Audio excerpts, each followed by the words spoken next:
The stars had never seemed so far away until the day Jake Carter watched his childhood dissolve into memory. He was only 12 when the dimensional rift opened above his small town in Montana, and the vessel fell from the sky like a dying star. Crash sites smoldered in the wheat fields behind his family farm, and while adults argued about calling authorities young, Jake grabbed his father's toolkit and ran toward the smoke. The ship was smaller than he expected, no larger than a school bus, and its hull shimmered with colors that had no name in any human language. Through a crack in the metal he saw her. She was small, perhaps his age, with skin that gleamed like polished silver, and eyes that held entire galaxies within them. Blood, the color of liquid starlight, leaked from a wound on her shoulder, and she looked at him with such fear and hope that Jake forgot to be afraid. He pulled at the twisted metal, cutting his hands until she could slip through. She spoke in sounds that rang like crystal bells, and he understood nothing except that she needed help. Jake brought her to the old barn, wrapping her wound with clean cloth and bringing water that she drank gratefully. For 3 days he kept her secret, bringing food and medicine. While his parents worried about strange lights in the sky, she learned English with impossible speed and told him her name was Lyra. She was a princess of the Valtorian Empire, fleeing assassins who wanted to prevent her father from making peace with rival systems. Her ship had been sabotaged and she had barely escaped with her life. On the 4th day, ships appeared in the sky, elegant and terrible as hunting birds. Lyra held Jake's hands, and her silver eyes filled with tears that sparkled like diamonds. She pressed something into his palm, a small crystal that pulsed with warm light. "One day I will return," she promised in her melodic accent, "and I will never forget what you did for me." The ships took her, and Jake stood in the barn holding the crystal and feeling like something vital had been torn from his chest. Years passed as they always do. Jake grew tall and strong, joining the United Earth Space Corps. When humanity finally reached beyond its own solar system, he kept the crystal on a chain around his neck, a reminder of the girl who taught him that the universe was bigger and stranger than anyone imagined. He became a pilot, then a captain, earning respect through skill and an almost reckless bravery that his commanders both admired and worried. About 20 years after that day in Montana, Captain Jake Carter commanded the exploration vessel Aurora on a routine mapping mission near the borders of known space. The distress call came through standard channels, a merchant ship under attack by raiders in the Helios sector. Jake ordered intercept course, and his crew responded with practiced efficiency. The battle was brief and brutal. 3 raider vessels surrounded an elegant transport decorated with markings Jake didn't recognize. The Aurora was a military ship built for combat, and the raiders broke off quickly once they realized they faced a real threat. The transport was damaged but intact, and Jake opened communications, ready to offer assistance. The face that appeared on his screen drove the breath from his lungs. She had grown beautiful in ways that transcended human understanding. Her silver skin now held patterns of light that moved like living constellations, and her eyes, those impossible galaxy eyes, were exactly as he remembered. "Lyra," he whispered. The shock on her face mirrored his own. "Jake," she breathed, and then she was laughing and crying at once. "It is you after all these years, it is really you." The transport docked with Aurora, and when the airlock opened, Lyra stepped through, dressed in robes that seemed woven from captured starlight. She moved with grace and authority that made his crew step back respectfully. But when she saw Jake, she ran to him with all the desperate joy of the frightened girl he had once hidden in. His barn they embraced while his crew watched in stunned silence, and Jake felt the same rightness he had felt 20 years ago when he first pulled her from the wreckage. She was taller now, standing eye to eye with him, and when she pulled back, her hands remained on his shoulders. "You kept it," she said, touching the crystal at his throat. "Always," he replied. She smiled, and it was like watching a sunrise. "I made you a promise," she said. Her story came out over the following hours, told in the ship's conference room with his senior officers present. After her rescue, Lyra had returned home to find her father murdered and her empire in chaos. The assassins had succeeded in their larger goal, plunging the Valtorian systems into civil war. She had spent years fighting not with weapons but with words and alliances, slowly rebuilding what had been destroyed. She had become queen 5 years ago, uniting the fractured worlds under her rule and bringing the peace her father had died trying to achieve. And every day, she said, looking at Jake. I remembered the boy who saved me when he had no reason to trust me, the boy who gave me hope when I had none. Now she was traveling to the Galactic Council Summit where she would propose a formal alliance between the Valtorian Empire and humanity. It was a controversial idea. Many species saw humans as newcomers too young and too violent to be trusted with power. But Lyra believed otherwise, and she wanted Jake to accompany her as both guard and advisor. Your people saved my life, she said. Let me save theirs. The council chambers existed in neutral space, a massive station built by a dozen species over centuries. Jake had never seen anything like it. Corridors stretched in impossible directions, and beings of every imaginable form moved through halls made of crystallized thought. Lyra walked beside him, her robes trailing light and her presence commanding respect from creatures that could have crushed him without effort. The summit itself was tense. The Valtorian Empire was powerful, but humanity was unknown, and many council species had their own reasons for wanting to keep it that way. The Kraxan Dominion in particular opposed the alliance. Their ambassador was a massive creature, all scales and teeth, who spoke in growls that the translation matrix rendered into harsh accusations.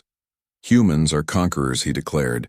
They have barely left their own world, and already they seek to expand their influence. They cannot be trusted. Lyra stood before the assembly.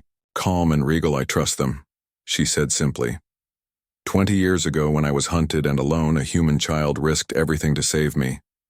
He had no reason to help me, no promise of reward. He did it because it was right. She gestured to Jake, who stood at attention, trying not to feel like every eye in the chamber was dissecting him. That same human now serves his people with honor.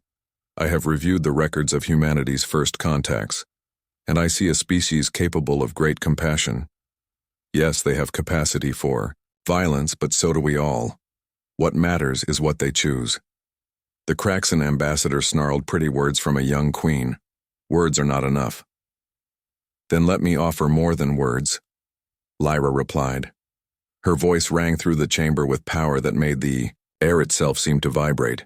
I propose a formal alliance between the Valtorian Empire and the United Earth Systems, our technology for their resources, our protection for their friendship, and to seal this alliance, I offer something more. She turned to Jake, and her expression held both sadness and fierce determination.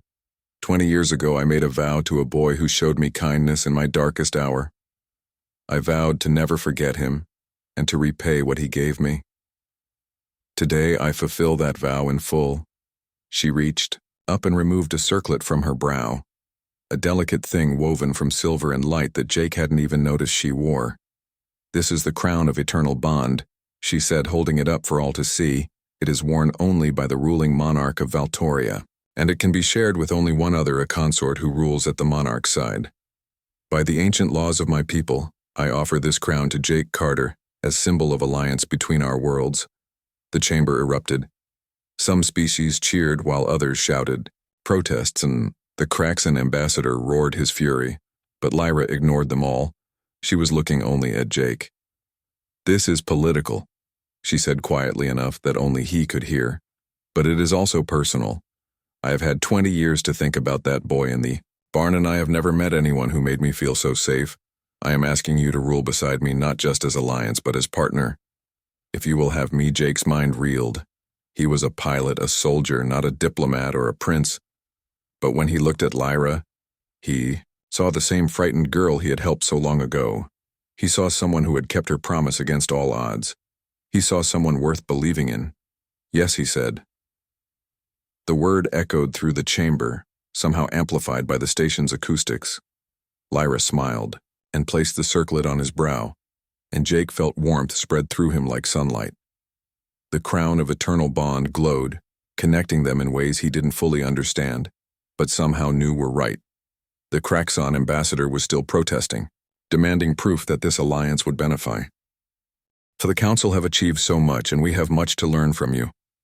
Over the following days, the human delegation remained on Valoria to finalize agreements, and Kira found herself seeking out Ryan Cooper more frequently than diplomatic protocol required. He was different from the Valorian nobles who had courted her over the years, and those suitors had always been focused on duty and bloodlines. But Ryan seemed genuinely interested in her thoughts and feelings.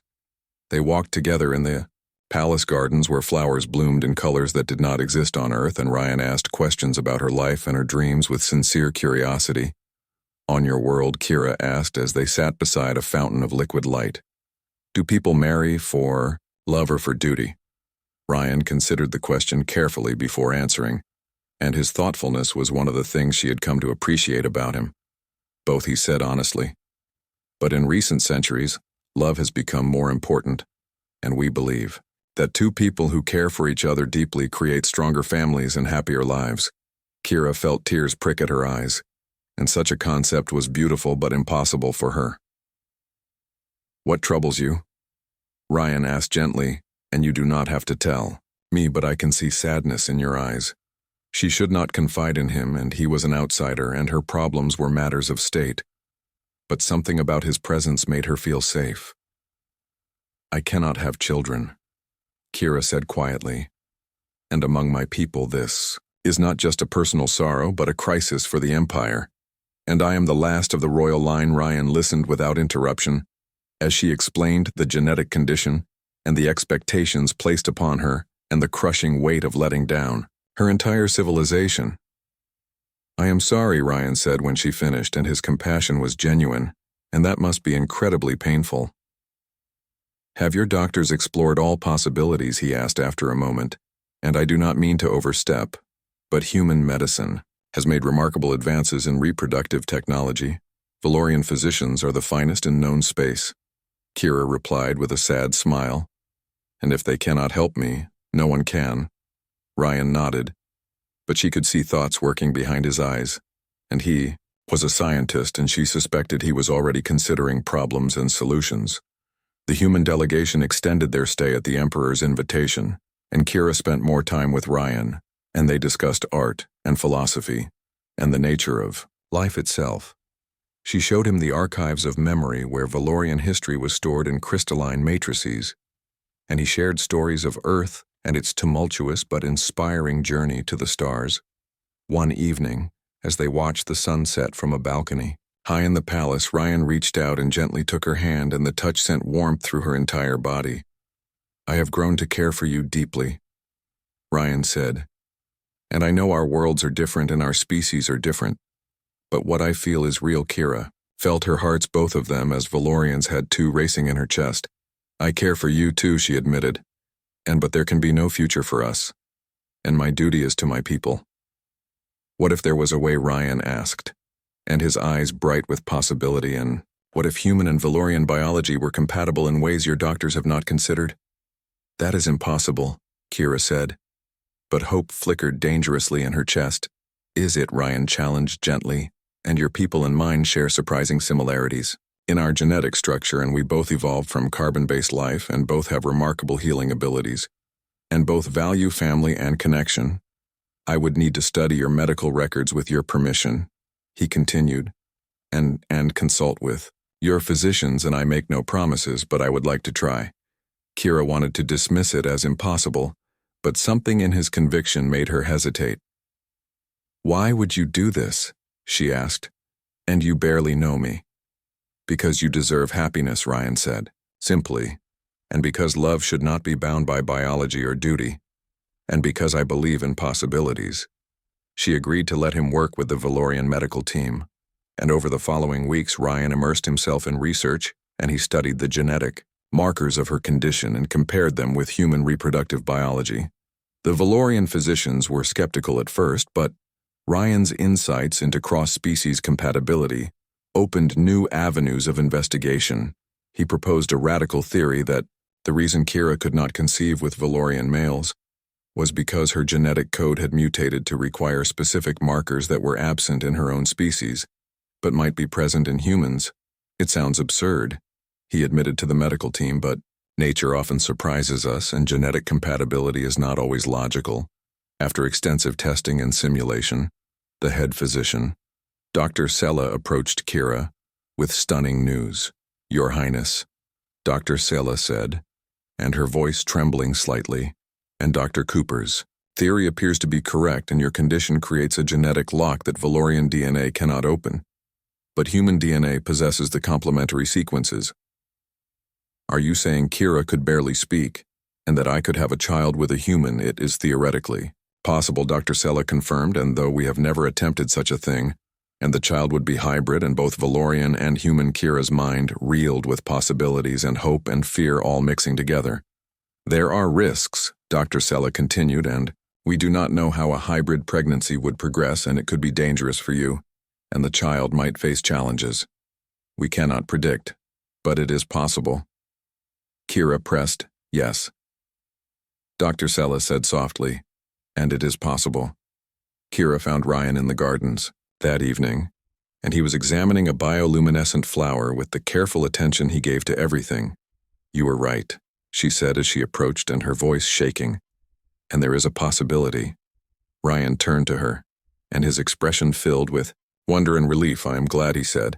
But the choice is yours, and it must always be yours. Kira took both of his hands in hers and looked into his eyes. My whole life I have been told what I must do and who I must be, and I have accepted that I would marry for duty and rule alone. And Lyra turned to face him, and her voice carried absolute authority. You want proof, she said. Then let me give you this. The Valtorian Empire shares its borders with 16 council species. We have kept those borders peaceful through strength and diplomacy. Now we extend that peace to humanity. Any aggression against Earth will be treated as aggression against Valtoria. Is that proof enough? The chamber fell silent. The Valtorian military was legendary, and no species wanted them as an enemy. Slowly, reluctantly, the Kraxan ambassador bowed his head. The council recognizes the alliance, he growled. Then we are agreed. Lyra said, let it be recorded that on this day, humanity joined the galactic community with the full support and protection of the Valtorian Empire. The summit ended in celebration, though Jake noticed many species watching him with expressions he couldn't read. Some looked respectful, others, calculating a few, seemed almost pitying. He ignored them all. That night Lyra brought him to the observation deck of her personal ship. The stars spread before them, infinite and beautiful. We did it, she said softly. We actually did it. Jake looked at the circlet on his brow, reflected in the transparent aluminum. What happens now, he asked. Now Lyra said, we go home. Both our homes, we unite our peoples and show the galaxy that different species can not only coexist but thrive together. She took his hand. I know this is overwhelming. You did not ask for any of this. No, Jake. Agreed, but neither did you when you crashed in Montana. She laughed. Fair point. They stood in comfortable silence, watching stars drift past. Will it work? Jake asked finally. This alliance, this bond. Lyra squeezed his hand.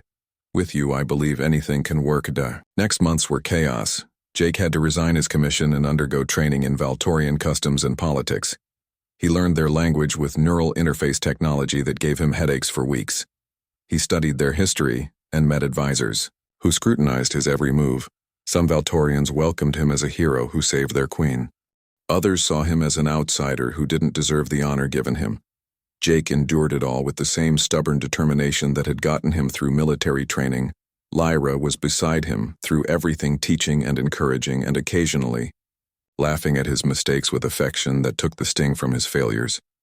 He learned that the crown of eternal bond was more than symbolic. It connected their minds in subtle ways, letting them sense each other's emotions and thoughts when they were close.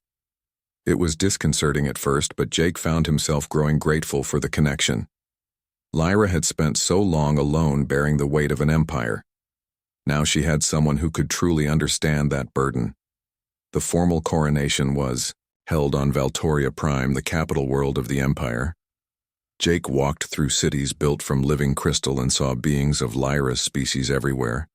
They were beautiful people, graceful and artistic, but he also saw the warriors among them and understood why other species respected their power. The ceremony was conducted in a massive amphitheater before thousands of Valtorians and representatives from dozens of worlds. Jake wore robes that Lyra had designed for him, blending Earth and Valtorian styles. When the High Chancellor placed the crown upon his head again and declared him Prince Consort of the Valtorian Empire, Jake felt the weight of responsibility settle on his shoulders. But he also felt Lyra's pride through their bond, and that made it bearable. Together they addressed the assembled crowd. We stand at the beginning of a new era. Lyra declared an era where humanity and Valtoria walk together toward the future. Some will doubt this alliance, some will test it. But we will prove them wrong. Jake stepped forward, feeling awkward but determined. I was just a kid when I met Lyra, he said. I did not save her because I wanted glory or reward. I saved her because it was the right thing to do. That is what humanity is at its best. We see someone who needs help and we help. We are not perfect, but we try to do better. That is all anyone can ask. The crowd erupted in cheers that shook the amphitheater over the following years. The alliance proved its worth. Human ships began patrolling Valtorian. Space alongside the Imperial Fleet. Valtorian technology helped Earth solve problems with energy and medicine that had plagued humanity for generations. Cultural exchange programs brought thousands of humans to Valtorian worlds, and vice versa. There were conflicts, of course. Some humans resented alien influence, while some Valtorians saw the partnership as dilution of their culture. The Craxan Dominion continued to test the alliance with border skirmishes and trade disputes, but Jake and Lyra faced each challenge together. They traveled constantly, visiting human colonies and Valtorian outposts. They mediated disputes and celebrated successes and slowly built something neither had expected. They built a friendship that deepened into love. It happened gradually. Jake could not point to a single moment when he realized he loved her. Perhaps it was watching her negotiate peace between two warring colonies with patience and wisdom beyond her years. Perhaps it was the night she confessed her fears about whether she was truly good enough to rule. Perhaps it was simply the accumulation of 1,000 small moments when he looked at her and thought, yes, this is where I belong. Lyra told him later that she had loved him since the barn. Not the romantic love they shared now, but the foundation upon which that love was built. You saw me as a person, she explained, not as a princess or an alien, just as someone who needed help. You have never stopped seeing me that way. 5 years after the alliance, Jake and Lyra stood together on Earth in Montana on the farm where it all began. His parents had passed and the land was wild now, but the barn still stood weathered and worn. They walked inside and found the place where he had hidden her so long. Go hard to believe it started here. Lyra said. Jake pulled her close, feeling her warmth and the steady pulse of their bond. Best decision I ever made, he said. Lyra looked up at him, her galaxy eyes shining. I thought that too. They kissed there in the barn, where a boy had saved a princess and set in motion events that changed the galaxy. Later they returned to the ship where their staff waited to carry them back to Valtoria Prime. There were treaties to negotiate and ceremonies to attend, and always more work to be done, but Jake did not mind. He had learned something important over these years. The universe was vast and filled with wonders and terrors beyond imagination, but the most important things were simple. Kindness, given freely, promises, kept love, that grew from friendship, and the choice to help someone who needed it even when you had no reason to do so, except that it was right. Those were the things that changed worlds as their ship lifted off. Jake looked down at the farm one last time. That boy would never have believed where he would end up, he said. Lyra smiled and took his hand. That boy became exactly who he was meant to be. Together they turned toward the stars and toward whatever future awaited them. The alliance between humanity and Valtoria grew stronger with each passing year. It faced challenges and celebrated triumphs. It was tested by war and strengthened by peace, and at its heart were two people bound by a crown and by choice. A queen who never forgot her promise, and the boy who saved her life and in doing so saved so much more. The galaxy was vast and full of wonders, but the greatest wonder was that sometimes kindness given freely could change everything, and sometimes a vow made by a frightened princess to a brave boy could reshape the stars themselves.